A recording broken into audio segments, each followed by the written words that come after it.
Magsiawit tayo sa Diyos, napagpuring ka, lugod-lugod. Magsiawit tayo sa Diyos, ng Alleluia. Sa ngalan ng Ama at ng Anak at ng Espiritu Santo. Amen.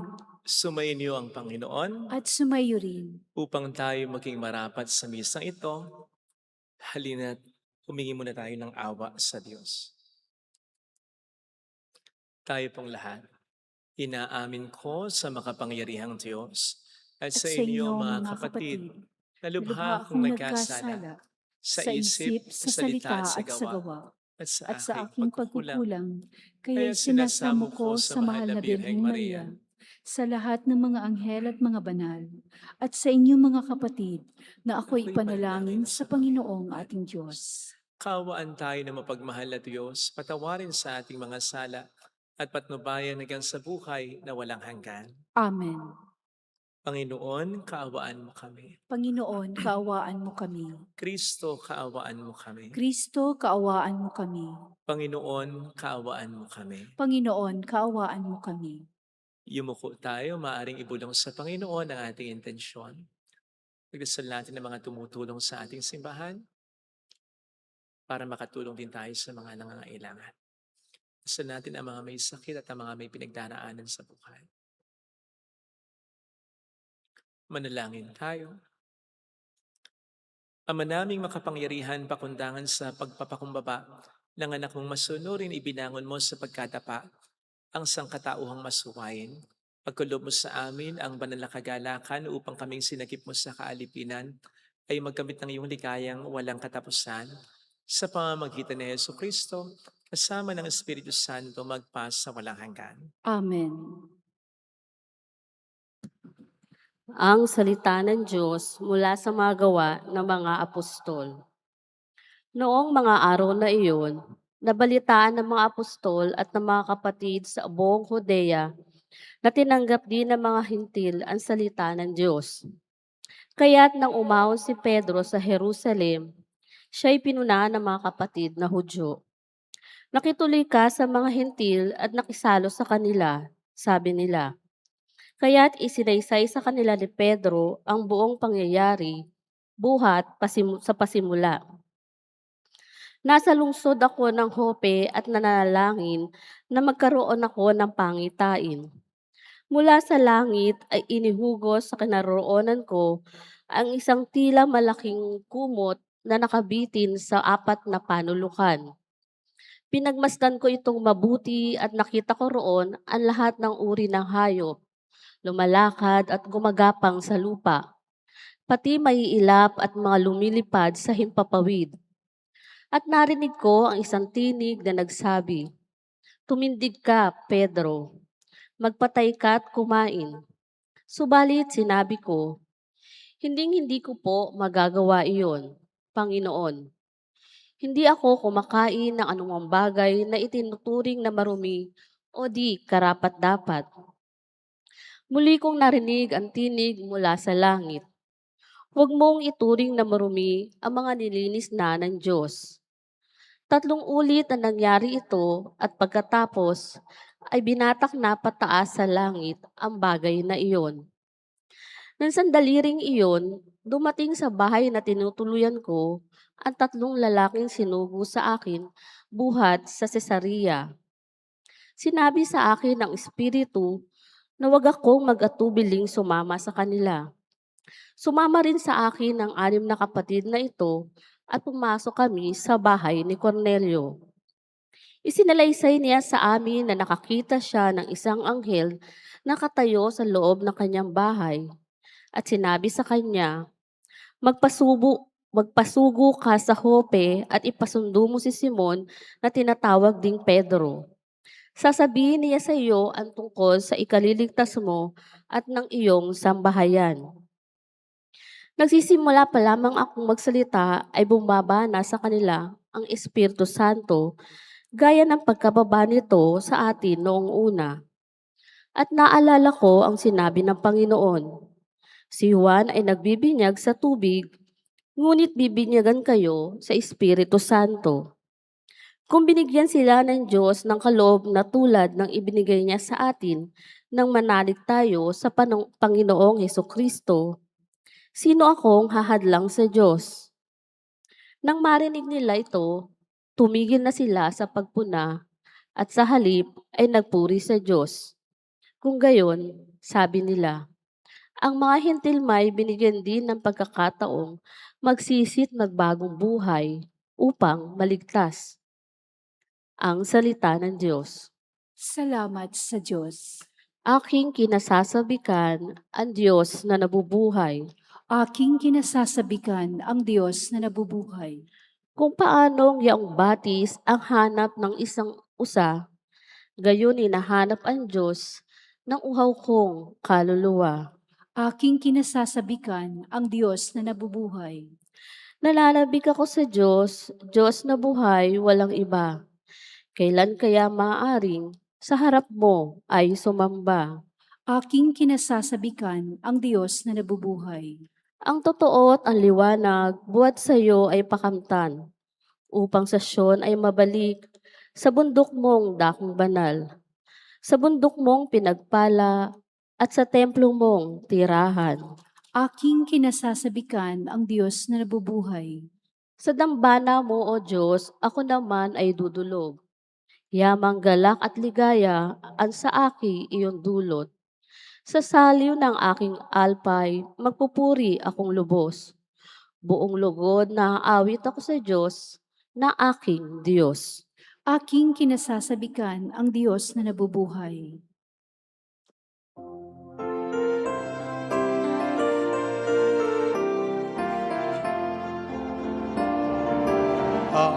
Alleluia, alleluia, alleluia. Alleluia, alleluia, alleluia. Sumainyo ang Panginoon. At sumaiyo rin. Ang mabuting balita po ng Panginoon ayon kay San Juan. Papuri sa iyo, Panginoon. Noong panahong iyon, sinabi ni Jesus, ako ang mabuting pastol. Niyalay ng mabuting pastol ang kanyang buhay para sa mga tupa. Ang upahan ay tumatakas kapag nakikitang dumarating ang asong gubat.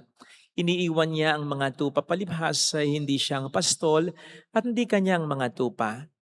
Kaya't sinisila ng asong gubat ang mga ito at pinangangalat. Tumatakas siya palibhas ay upahan lamang at walang malasakit sa mga tupa. Ako ang mabuting pastol. Kung paanong nakikilala ako ng Ama at siya'y nakikilala ko, gayon din naman nakikilala ko ang aking mga tupa at ako na may nakikilala nila. At inialay ko ang aking buhay para sa mga tupa. Mayroon akong ibang tupa na wala sa kulungang ito. Kinakailangan sila'y alagaan ko rin. Pakikinggan nila ang aking tinig. Sa gayon magiging isa ang kawan at isa ang pastol. Dahil dito'y minamahal ako ng Ama, sapagkat iniaalay ko ang aking buhay upang ito'y kunin kong muli. Walang makakakuha nito sa akin kusa ko itong binibigay. Mayroon akong kapangyarihang ibigay ito at kunin uli. Ito ang utos na tinanggap ko sa aking Ama. Mga kapatid, ang mabuting balita ng Panginoon. Pinupuri ka namin, Panginoong Hesukristo. Welcome sa Our Lady of Lasalette Quasay Parish kung saan ayos lang pong umiyak at samahan tayo ng mahal na ina sa pag-iyak at sa pagdarasal upang maging maayos ang lahat. Ano po ang tingin natin sa mga taong iba sa atin? Ibang relihiyon, ibang paniniwala, ibang buhay, ibang ginagawa sa ating mga ginagawa. Others nga po ba ang tingin natin sa kanila? Iba talaga o kapatid pa rin ang turing natin sa kanila? Kung minsan o kadalasan ay naglalagay po tayo ng imaginary line sa pagitan natin at ng mga tao na iba sa atin. Imaginary kasi hindi naman obvious, hindi naman natin nakikita, pero naipaparamdam natin sa kanila as to the way we look at them, the way we relate with them. Because usually, bagamat nandun pa rin ang respeto natin sa kanila, mas mataas ang tingin natin sa ating sarili kaysa sa kanila. Ito ang dahilan kung bakit Madali para sa atin ang pintasan sila, ang questionin ang paniniwala nila, ang ginagawa nila, ang kutsain sila, ang tuksohin sila, ang pagkatuwaan sila. Worse, hindi sila nagiging una sa ating priority. Halimbawa, pagdating sa tatanggapin sa trabaho, kahit sila ay kwalipikado, pagdating sa pagtitiwalaan sa negosyo, kahit mabuti naman, maganda naman ang record ng mga ito, at pagdating sa tutulungan, kahit na sila ang pinaka nangangailangan, ay hindi po maganda yan. Hindi po gusto ng Diyos yan. Hindi natutuwa ang Panginoon dyan. Sa ating unang pagbasa ay narinig po natin ang pagtatanggol ni Pedro sa kanyang ginagawang pagministeryo, paglilingkod, pakikitungo sa mga hindi Hudyo. Alam po ninyo kasi, ang mga unang Kristiyano primarily ay mga Hudyo sapagkat Hudyo si Kristo at Hudyo ang kanyang mga disipulo. Alam naman po natin ang pakikitungo ng mga Hudyo sa mga hindi Hudyo. May bias sila against them. Mataas masyado ang tingin nila sa kanilang sarili at mababa naman sa mga hindi Hudyo. Unfortunately, kahit na sila'y tagasunod na ni Kristo, kahit na sila'y mga Kristiyano na, dala-dala pa rin nila ang imaginary line na ito. Ito ngayon ang binabasag ng Panginoon sa pamamagitan ni Pedro. Sinabi ni Pedro sa kanila na kumukwestiyon sa pagministeryo niya sa mga hindi Hudyo, hindi ako may gusto nito, kundi ang Diyos. Sinabi pa niyang bumaba ang Espiritu ng Diyos, ang Espiritu Santo sa mga hindi Hudyo. Kung papaanong bumaba ang Espiritu Santo sa kanila, yung Pentecostes, sa kanila ng mga Hudyo, sa kanila ng mga disipulo ni Kristo, upang stress lamang ni Pedro ang napakahalagang katotohanan na pantay-pantay silang lahat, Hudyo man at hindi Hudyo, sa paningin ng ating Panginoong Diyos na si Hesus Kristo. Something na kino-confirm ng ating Panginoon mismo sa ating narinig na ebanghelyo sapagkat dito po ay sinabi niya patungkol sa mga hindi Hudyo. Mayroon akong ibang mga tupan na wala sa kulungang ito. Kinakailangang sila ay alagaan ko rin. Take note hindi niya sinabi patungkol sa mga hindi Hudyo, may mga kambing ako o may mga kambing dyan kasi hindi sila Hudyo, so hindi sila tupa. Ang sabi ng Panginoon patungkol sa mga hindi Hudyo, sila rin ay aking mga tupa na kinakailangan kong tulungan. Hindi sinabing, tutulungan ko kapag may time, tutulungan ko kapag okay na sila, nagpa-convert na sila. Hindi He also considers them as His beloved sheep, worthy of His grace, worthy of His help. Kaya po dito ay maliwanag na hindi lamang nilalampasan, hindi na lamang hinahakbangan, kundi binubura pa ng Panginoon ang imaginary line na yan sa pagitan natin at ng itinuturing nating mga iba sa buhay natin. Kahit pa imaginary line lang yan, gusto ng Diyos na erase yan sa ating isip at sa ating kalooban. Sapagkat tayong lahat ay mahal niya. It's just that may mga nahuli sa atin na makilala siya, may mga nahuli na magbago. Pero it doesn't mean na tayong mga nauna, kung tayo man ang nauna, tayo na ang mas angat, tayo na ang mas love niya, at tayo na ang mas may karapatan sa kanya. No, hindi pwede yon. Huwag nating isipin na ganon, sapagkat hindi yon ang kaisipan ng Panginoon. Kaya pakialis po natin sana ang bias natin against sa mga taong itinuturing nating iba, sa mga hindi Katoliko, sa ibang paniniwala, sa mga hindi lingkod ng simbahan, sa mga hindi nagsisimba, sa mga hindi pa nagbabago. Huwag natin silang ituring na iba. Kasi hindi lamang po tayong anak ng Diyos. Sabi nga natin madalas, sila rin. So hindi sila iba, hindi sila anak sa labas. Tayong lahat ay anak ng Diyos. Besides, walang isang uliran at matinong magulang na magnanais na ang isang niyang anak ay magkaroon ng bias against sa isa niya pang anak. Kahit na ang anak niyang ito ay pasaway at puro problema ang binibigay. Ito ang dahilan kung bakit laging sinasabi ng isang ulirang magulang sa kaniyang anak na matino na intindihin, unawain, patawarin ang kanyang anak na pasaway, ang kanyang anak na pasakit ulo. Hindi para konsintihin ito, kundi para mabigyan pa rin ang tsansa na makapagbago. Sapagkat in the end, ang pinakagusto siyempre ng isang magulang ay ang magkaisa ang lahat ng kanyang mga anak at maging mabuti ang lahat ng kanyang mga anak. Mas lalong ganito ang pagnanais ng Diyos na magkasama-sama tayong lahat ng mga anak niya at magkakapatid sa kalangitan alang araw at gumagawa siya ng paraan para diyan. Sabi ko nga nung isang beses sa aking sermon, kapag tayo ay sa kasalanan, hindi lamang niya tayo hinihintay na magbago, gumagawa siya ng paraan upang tayo makapagbago. Kaya hintayin lamang natin yung mga kapatid natin na nahuhuli kaya sa atin. Hindi po pwede naman din talagang hindi mangyari na ang lahat ng mga anak ng Diyos ay mapunta ng kalangitan, na ang lahat ng mga tupa ay mapunta sa isang kulungan, sa kulungan ng Diyos, sa kandili ng Diyos. Lalo pat sinasabi rin talaga sa Ebanghelyo na darating ang pagkakataon na may mga sasabihan ang Diyos na lumayo kayo sa akin, kayo mga nagsisigawaan ng masama. Well, kung mangyari man yan, ang ina-expect ng Panginoon sa atin ay hindi tayo ang maging dahilan ng paglayo ng iba niyang mga anak na dapat nating ituring na hindi iba sa atin. Huwag tayo ang maging dahilan ng hindi pagbabago, ng paglayo ng kapwa natin sa Panginoon. Sapagkat ang isa sa pangunahin nating misyon at katungkulan bilang mga Kristiyano ay hindi ang ilayo kundi ang ilapit ang ating kapwa sa ating Panginoon Jesucristo. Isipin po ninyo na ang Panginoon na mismo ang lumalapit sa kanila para baguhin sila, tapos ilalayo natin ang Panginoon sa kanila, ay malaking kasalanan po yun. Kontrang-kontra yun sa layunin ng ating Panginoon. Pananagutan po natin yon. Kaya wag po sana natin gagawin yun. After all, tayo rin naman. Hindi naman tayo laging malapit sa Diyos. Hindi naman tayo laging naniniwala sa Diyos. Kung tayo laging naniniwala sa Diyos, eh sana lagi tayong sumusunod sa Kanyang utos. Tayo rin naman ay mga naliligaw din ng tupa, di ba? Pero hindi tayo tinuturing ng Panginoon na iba. Kaya sana, kung ganun sa atin ang Diyos, maging ganun din tayo sa ating kapwa. Maliwanag ang sabi niya na ang panukat na ginagamit natin sa ating kapwa ay gagamitin din niya sa atin. Maliwanag ang sabi niya na kung pinapatawad natin ang mga nagkakasala sa atin, kung pinagdarasal natin, kung minamahal natin kahit ang mga kaaway natin, ay ituturing tayo ng Diyos bilang mga tunay na anak niya at patatawarin din tayo sa ating mga pagkakasala. Ito po sana ang makintal sa ating biyaya ng mga pagbasa. Amen. Ilagay natin ang ating kanang kamay sa tapat ng ating puso.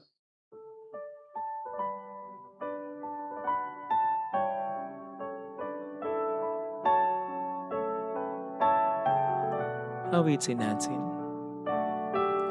Alam kong may magagawa ang Diyos.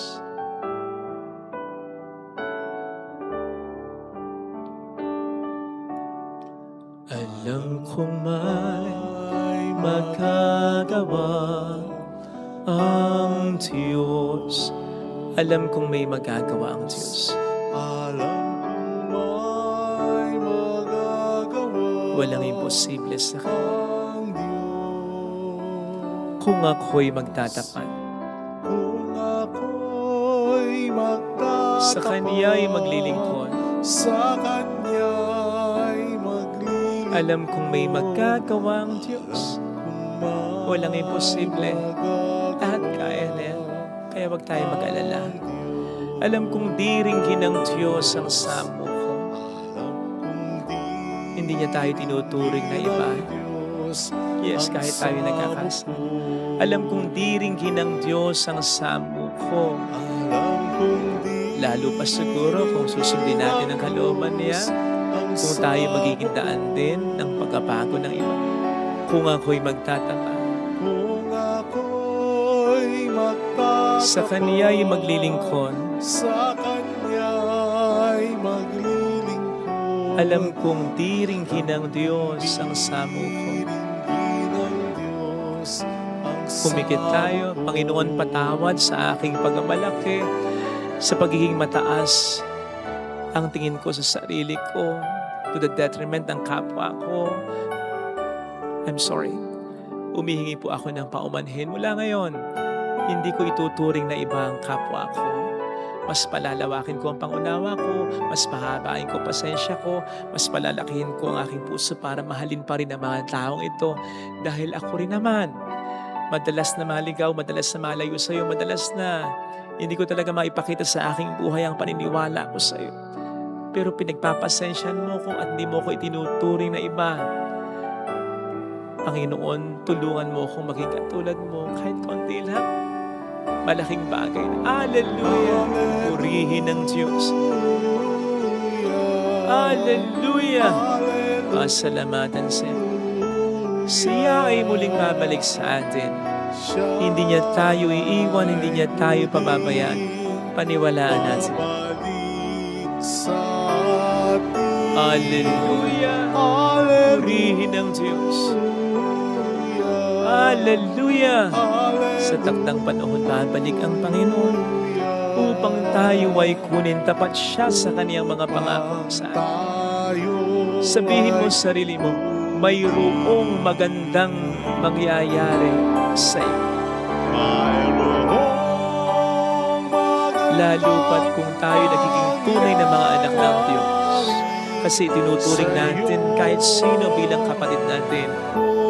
Kahit pa may nagagawang mali sa atin, kahit pa iba ang ginagawa kaya sa atin, iba ang paniniwala kaya sa atin, mayroong magandang mangyayari sa iyo.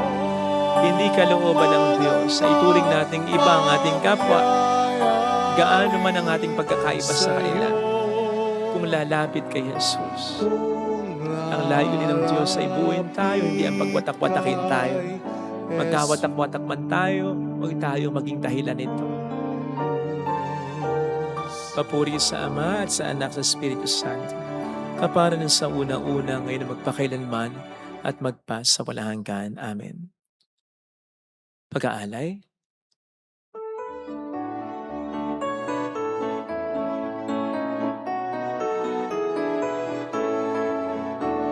Tagay namin ngayon sa aming mga palad, sa kabutihan mo ay aming tinanggap.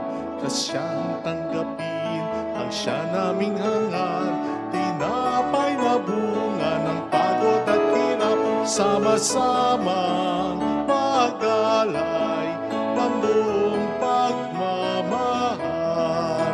Sama-samang pag-alay ng buong pagmamahal. Aray pa rin namin sa'yo amang liyag, ang alap na mula sa kataas ng ubas, na sa kalinga mo'y aming din tinanggap. Kaya ngayon'y muling handog sa iyong hapag, sama-samang pag-alay ng buong pagmamahal. Sama-samang pag-alay ng buong pagmamahal. Sama-samang pag-alay ng buong pagmamahal. Manalangin tayo, pang ating handog ay maging kalugod-lugod sa Diyos Amang makapangyarihan. Tanggapin nawa ng Panginoon itong paghahain sa iyong mga kamay, sa kapurihan niya at karangalan, sa ating kapakinabangan at sa buong sambayanan niyang banal. Ama naming lumikha, tanggapin mo ang mga alay ng iyong sambayanang natutuwa, ang pagkabuhay ng iyong anak na niloob mong aming ikatuwa ngayon, ay papagbungahin mo ng galak na mananatili sa amin habang panahon. Sa pamamagitan niya, kasama ng Espiritu Santo, magpasa walang hanggan. Amen. Sumayin niyo ang Panginoon. At sumayo rin, Itaas sa Diyos ang inyong puso at diwa. itinaas na namin sa Panginoon. Pasalamatan ng Panginoong ating Diyos. Marapat na siya ay pasalamatan. Ama naming makapangyarihan, tunay nga pong marapat na ikaw ay pasalamatan. Ngayong ipinagdiriwang ang paghahain ng Mesiyas, ang maamong tupa na tumubos sa aming lahat. Siya'y talagang maasahan at ang katapatan niya sa pananagutan ay siyang bumago sa dating pamumuhay sa sangkatauhang namihasa sa pagkasalawahan. Ang dangal ng tao ay ganap na itinampok upang mamana namin sa pakikipagkapatid kay Jesus. Kaya kaisa ng mga anghel na nagsisiawit ng papuri sa iyo ng walang humpay sa kalangitan, kami nagbubunyi sa iyong kadakilaan. Santo, Santo, Santo, Panginoong Diyos ng mga hukbo, napupuno ang langit at lupa ng kadakilaan mo. Hosana sa kaitaasan. Pinagpala ang naparirito sa ngalan ng Panginoon. Hosana sa kaitaasan. Ama naming banal, ikaw ang bukhal ng tanang kabanalan. Kaya't sa pamamagitan ng iyong Espiritu gawin mong banal ang mga kaloob na ito upang para sa amin ay maging katawan at dugo ng aming Panginoong Hesukristo. Bago niya pinagtiis ang kusang loob na maging handog, hinawakan niya ang tinapay, pinasalamatan kaniya, pinagati-hati niya iyon, niabot sa kaniyang mga alagad at sinabi, "Tanggapin ninyong lahat ito at kanin. Ito ang aking katawan na iyan para sa inyo."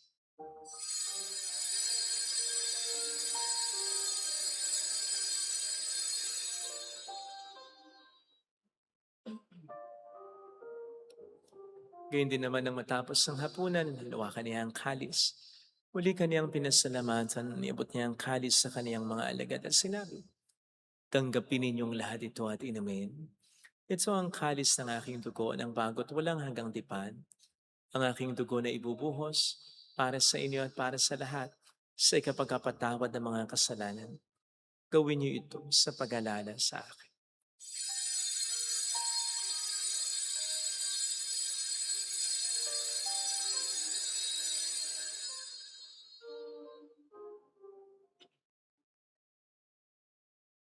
Ang misteryo ng ating pananampalataya. Si Kristo'y namatay, si Kristo'y nabuhay, si Kristo'y babalik sa wakas ng panahon. Ama, ginagawa namin ngayon ang pag-alaala sa pagkamatay at muling pagkabuhay ng iyong anak.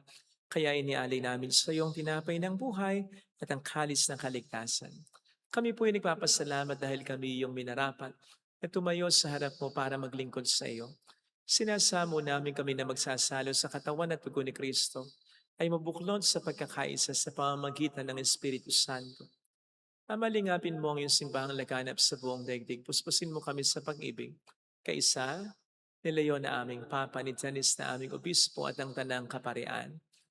Alalahanin mo mga kapatid naming nahimlay na may pag-asang sila'y muling mabubuhay, lalo na pong aming mga ipagdarasal. Saglit nating pagdasalang ang mga mahal nating yumao.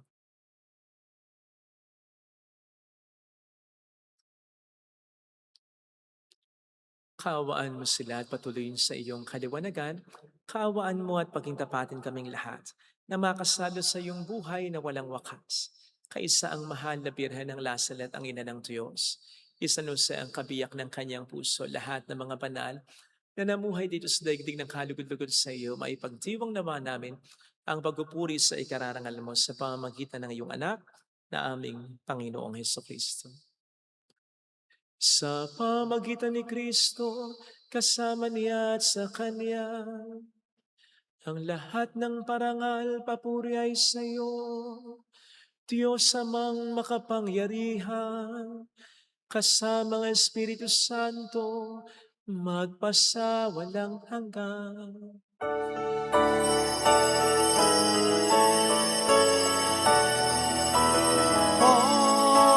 Amen, amen, amen.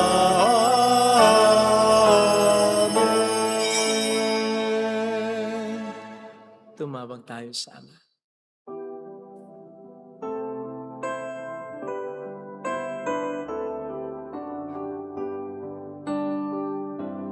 Ama namin, sumasalangit ka, sambahin ang ngalan mo, mapasa amin ang kaharian mo, sundin ang loob mo, dito sa lupa para ng sa langit. Bigyan mo kami ngayon ng aming kakanin sa araw-araw. At patawarin mo kami sa aming mga sala, para na pagpapatawad namin sa nagkakasala sa amin. At huwag mo kaming ipaintulot sa tukso, at ihadya mo kami sa lahat ng masama. Iniling namin kami adya sa lahat ng masama, pagkalooban ng kapayapaan araw-araw, iligtas sa kasalanan, samantalang aming pinaghahandaan ang dakilang araw ng pagpapahayag ng tagapagligtas namin sa Heso Kristo. sapagkat iyo ang kaharian, ang kapangyarihan at ang kapurihan magpakailanman. Amen.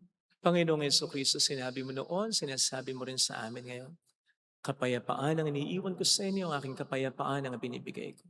Tunghayin mo ang aming pananampalataya, huwag ang aming pagkakasala. Pagkalooban mo kami ng kapayapaan at pagkakaisayon sa iyong kalooban. Kasama ang Espiritu Santo, magpasa walang hanggan. Amen. Ang kapayapaan ng Panginoon ay sumainyo na bang lahat. At sumaiyo rin. Magbigayan tayo ng kapayapaan sa isa't isa. Kapayapaan po, peace be with you. Kordero ng Diyos na nag-aalis ng mga kasalanan ng sanlibutan, maawa ka sa amin. Kordero ng Diyos na nag-aalis ng mga kasalanan ng sanlibutan, maawa ka sa amin. Kordero ng Diyos na nag-aalis ng mga kasalanan ng sanlibutan, ipagkaloob mo sa amin ang kapayapaan. Narito sa harap natin ng Panginoon ang ating buhay at kaligtasan. Palad tayong inaanyayahan.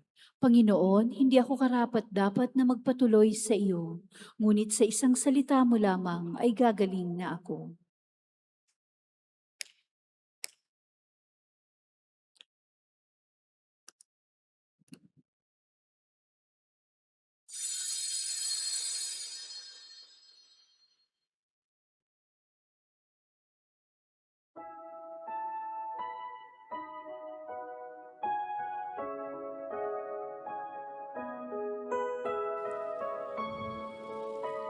Panalangin para sa espiritual na pakikinabang. Panginoong Hesus, ako ay naniniwala na ikaw ay nasa kabanal-banalang sakramento. Iniibig kita ng higit sa lahat at ninanasa kong tanggapin ka sa aking kaluluwa. Sapagkat sa mga sandaling ito, hindi kita matatanggap sa sakramento. Tumuloy ka sa espiritu sa aking puso. Niyayakap kita na para bang naririto ka na. Inaalay ko ng buong buo ang aking sarili sa iyo. Huwag mong hayaang mawalay ako sa iyo. Amen. Ay ako sa tahimik na batis at dulot niya'y bagong lakas. Tapat sa pangakong ako'y sasamahan niya sa tuwid na landas.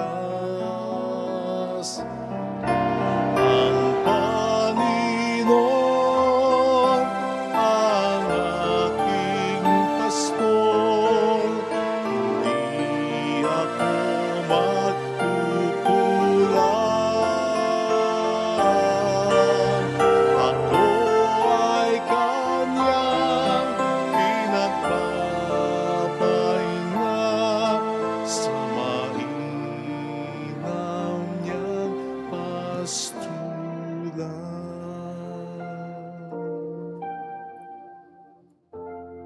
Manalangin tayo. Ama naming mapagmahal, tunghayan mo at lingapin ang iyong sambayanan na minarapat mong makinabang sa piging na pang magpakailanman. Pagkaloob mong kami maluwalhating makarating sa pagkabuhay na magtatampok sa amin sa iyong piling.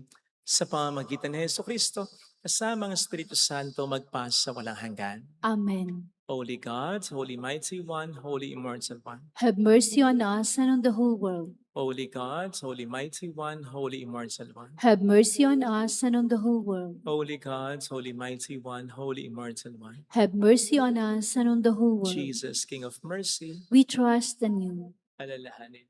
Alalahanin, o mahal na Birhen ng Lasalet, ina ng pag-asa, ikaw ang nagpaalala sa aming magbalik loob sa Ama. Ito ang nagpapatunay na ang kagandahang loob mo'y nanatiling busilak. Sa pag-aaruga mo sa amin, tungkulin mo'y tinupad. Sa paanan ni Kristo'y itinuring mo kaming mga tunay mong anak, kaya ninais mong ni isa'y huwag mapahamak. Maging sa iyong walang tigil na pananalangin, pati luhay pumatak. Huwag nawang mamala ng saysay ang iyong paghihirap. Hiling nawa namin sa iyo, O aming inang liyag, na matapos ang pakikibakan namin sa mundong ito at pananatili naming tapat kay Kristo, sa kapurihan mo'y makibahagi kaming ganap, upang kung nasaan ka ngayon ay maparoon din kaming lahat, at ang kaganapan ng kaluwalhatian ng Diyos Amay tuluyang matupad, siya nawa. Mahal na bira ng Lasalet, kapagkasundo ng mga makasalanan. Ipanalangin mong walang patid kami mga dumudulog sa iyo. Marami pong salamat sa inyong pakiisa, sa inyong pagtulong na ginagawa, at sa inyong pag-subscribe sa ating YouTube channel. Marami pong salamat. Malaking suporta po ito sa ating simbahan at sa mga natutulungan ng ating simbahan. Salamat po ng marami sa inyo.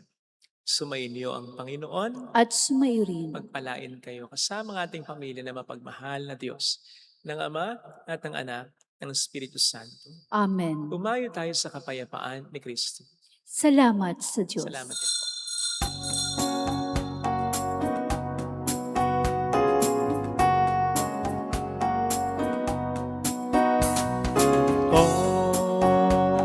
Always stay, O Mother of God.